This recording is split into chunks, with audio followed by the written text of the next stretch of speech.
I'd like to talk a little bit about the documentary that was put out by HBO called After Truth, just disinformation and the cost of fake news. And what I'd like to talk about in particular is the so what question. So fake news, so what? And I think that this documentary covers it pretty well. And I'd like to introduce it by talking a little bit about 6 or 7 of what I found to be the most interesting points. And I think the so what question is answered right at the very, very beginning of the documentary. Fake news has victims, is how it starts. And it starts by discussing a couple of cases. One in particular, the bizarre tale of Pizzagate, this conspiracy theory born on the image board 4chan, spread through Reddit, and sort of normified, popularized, if you will, so to such an extent that an armed gunman came to this Comet ping pong pizza parlor in Washington, D.C., and actually fired shots looking for children supposedly in a pedophile ring in the basement. Now, this armed gunman was not the only incident. There were also many threats. There was also a lot of hate mail, death threats, threats of violence, etc. So this fake news has victims. It's interesting. There's a point that's been made by a influential scholar in this area, Whitney Phillips, who argues to journalists largely, don't report on the conspiracy theory, but rather report on its victims. And I think this is a case in point. The second one that I want to talk about is that conspiracy theories could just as well be products of hate. And this is the case certainly also with the Comet Ping Pong Pizzagate story. What is not necessarily often talked about is that the gay proprietor is gay. That there's this idea that the whole conspiracy theory revolves around a number of things that aren't just sort of bizarre and humorous and for the lulz, but rather behind it is homophobia. Also, the story is about the fact that Hillary Clinton is the one who's organizing the pedophile ring. It could also be said to be misogynistic. So there's hate against gays, hate against women, etc. So this is also an answer to the so what question. Now, this is more of an origin story, the question of where these conspiracy theories come from.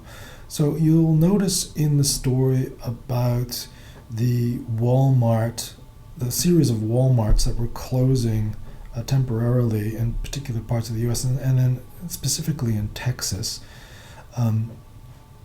together with the military training exercises that were going on at the same time. There wasn't that much information about the closures of these superstores or the purposes of the training exercises.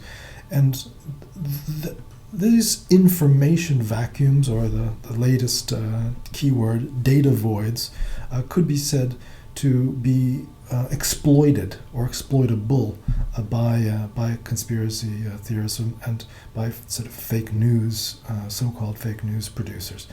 Now, this is another way of talking about the origins of this kind of material, instead of or on top of certain hatreds or on top of certain trolling exercises. Another answer to the question, fake news, so what? It comes from the sort of birth of the fake news, of the current fake news crisis, or the contemporary fake news crisis, and this the birth arguably is this story in BuzzFeed News by Craig Silverman. Now, Craig Silverman appears in the documentary and is also a really important figure in the study of fake news. he, in some sense, started it by publishing this particular story, including this famous graphic that shows that fake news, now he defines fake news in a particular way, which I'll come to in a second, outperformed mainstream news just before the 2016 US presidential elections on Facebook. So so-called fake news stories got more interactions or had higher engagement scores than mainstream news. Now, he defines fake news as not only imposter and conspiracy websites, but also hyper-partisan ones. So in that particular time frame, news sources like Breitbart were classified as fake news, and those got Breitbart and like the Daily Caller and these kind of hyper-partisan right-leaning or conservative news sources were also gained quite a lot of their stories gained quite a lot of engagement. So this explains in part why fake news outperform mainstream news, but it's also important to know that stories like Pope Francis endorses Trump also are counted. In fact, that was the best performing quote unquote fake news story.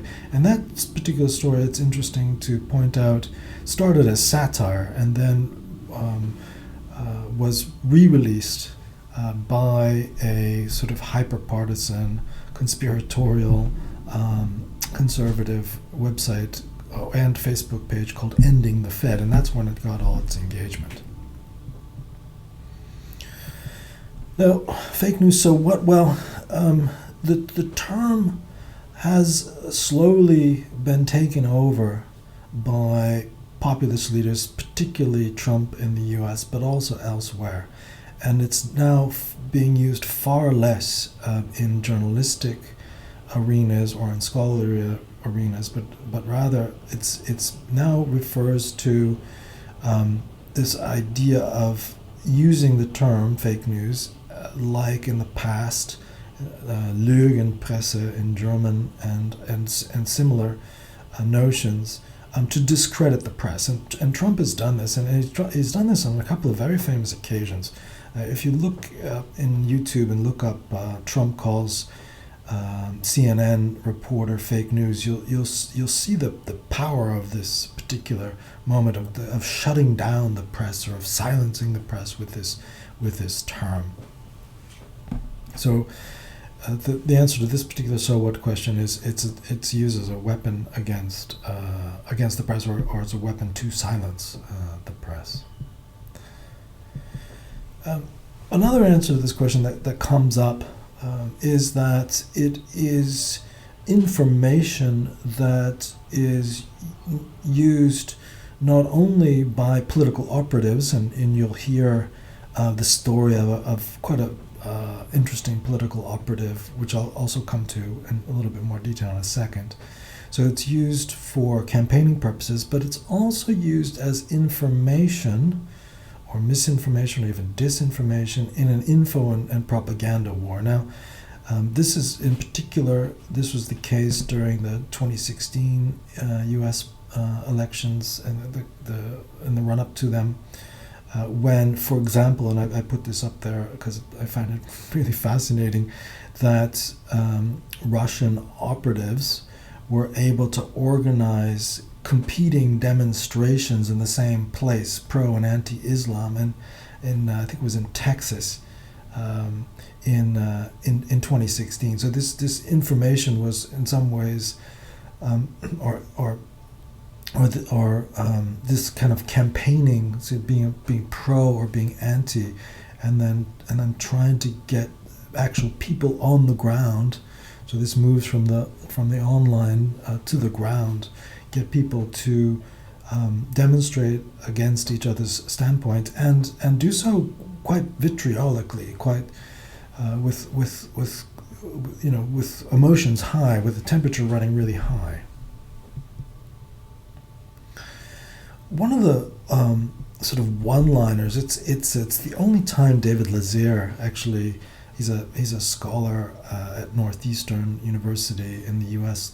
I think the only time he appears in the documentary, he says that he says something very interesting. He says that fake news is laundered on Fox News.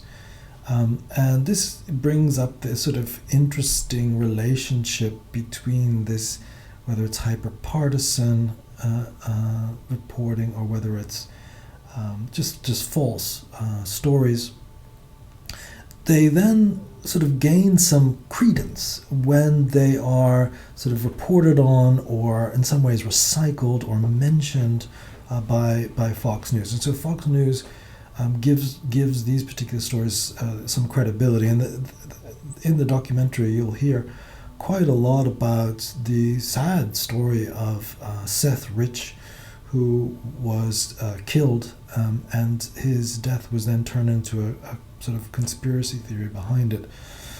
He had worked for the Democratic campaign, and the conspiracy conspiracies that arose behind it were then subsequently reported on Fox News, which gave them some credibility. So this is the idea that Fox News launders fake news.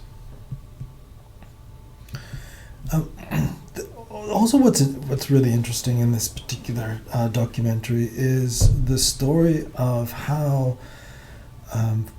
the tactics of Russian disinformation actors have been now used domestically in the U.S. and in all other countries. I mean, this documentary is about the U.S. and in particular, it also shows that they were used not only on the right side of the political spectrum, but also on the left. And this is the story of how Doug Jones, the Democratic senatorial candidate in Alabama, actually defeated his Republican opponent in a very, very red state. It was quite surprising that this happened. And then when some investigative reporters looked into it, they found that there were 2 or 3 separate efforts to use quote-unquote Russian tactics in order to support the Jones campaign. And I've called this elsewhere the Russification of propaganda, or the Russification of disinfo or misinfo tactics by domestic actors. So that's another case of why the study of fake news and fake news itself is important. Now, I mentioned before how fake news, fake stories are used as political campaign tools. So this is the story of some well-known political operatives, and how a particular political operative known quite well in the Washington D.C. scene got together with a sort of, you could call a kind of right-wing or kind of extreme influencer, Jacob Voll, who has a large following on social media, and the two of them hatched this scheme to reveal the fact that Robert Mueller, or Bob Mueller as they call him, who was the author of the Mueller report, which investigated the extent to which Trump benefited from the Russian disinformation campaign in his victorious run to the U.S. presidency in 2016. So the Mueller report was something that was expected to create a bit of a bombshell, and prior to its publication is when these political operatives used conspiracy theorizing as and fake news and a fake press conference as a political tool. So this is also an answer to the so what question. What's also I find quite interesting, and this comes up a little bit towards the end of the program, is how conspiracy can be profitable, or conspiracy theorizing can be profitable. And one of the more well-known ones is Alex Jones of InfoWars, He is he was a major social media star before he was deplatformed across social media, and he's now, most of his material now is only available on the web, but he's also gone on to the alternative social media platforms, alt tech. But anyway, they talk about how at the end of his programs there's a particular sort of merchandise or product tie-in where there's some sort of manly or outdoorsy or conspiracy product that's available for purchase. And so the idea of conspiracy merchandising and profiteering from conspiracy is also something that's significant in the study of fake news.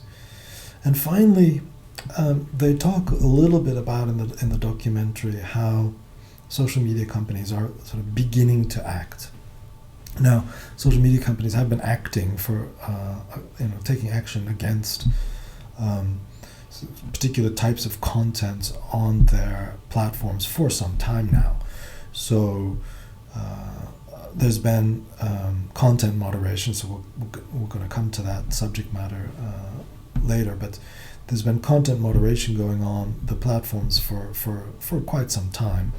And the content moderation can be related to both the content that's removed, but also the content that stays up. So, for example, Twitter in the early years was always a sort of free speech champion, so their content moderation was quite low compared to perhaps other platforms. Now, more recently, because of the fake news crisis, you might say, in social media, the companies are acting more. And what's interesting is to watch how the line that they draw between the content that's acceptable and content that is unacceptable, where that line shifts to. So recently it's been shifting to more and more content types than before. So previously there couldn't be violence, there couldn't be porn, there couldn't be nudity, this sort of stuff. But then slowly but surely it moved to hate. There couldn't be hate speech or extreme speech. And then more recently there was sort of other terms have come into being. They have removed quote-unquote dangerous individuals. This is Facebook for organized hate. These are the terms that they use. So there's this idea of things being dangerous, and that's a little bit harder to define than some of than hate or porn or violence. Also, recently they also there was Twitter that is beginning to label misinformation. So it started with the glorification of violence, so not just violence, but the glorification of violence, and now most recently sort of misinformation, and they're putting up. So then how they're dealing with it is they're dealing with different ways. So Facebook is deplatforming individuals, or YouTube is demonetizing individuals. Twitter will put up warning labels on particular tweets, but you can still read the tweet if you click through the warning label, etc. So this is something very interesting to watch. The question of social media companies being the arbiters of speech and where they draw the line. So that's it. Thank you.